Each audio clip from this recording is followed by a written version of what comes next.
Hello, हम रमा अनुपमा अहाँ सब गोटा के प्रणाम आ स्वागत करै छी। एक सिंदूरदान के गीत सुना रहल छी।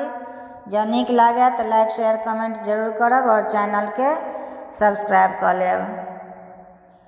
पाहुन सिंदूर लियात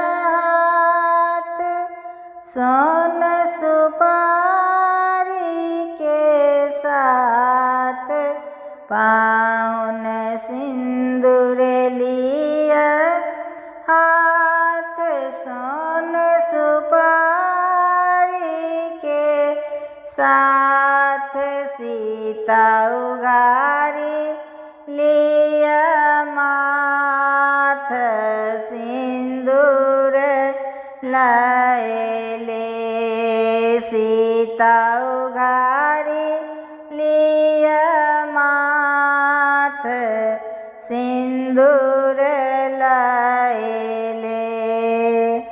बीतरल चिलगन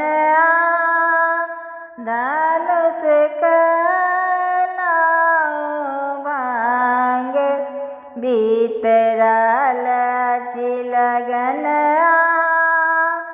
धनुष कलाओ भांग, सब छथि आनंद मगन आशीष देबले, सब छथि आनंद मगन आशीष देबले।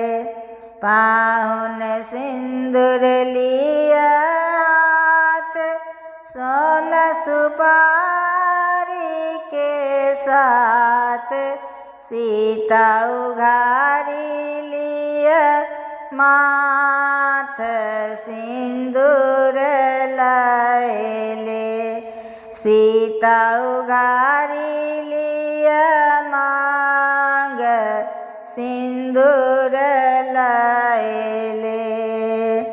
रघुवर सिर शोभनि मोर, सीता सब दिन पूजति गौर, रघुवर सिर शोभनि मोर, सीता सब दिन पूजति गौर, आजु पूजल हमारा और नृपति होबले, आजु पूजल हमारा नृपति होबले।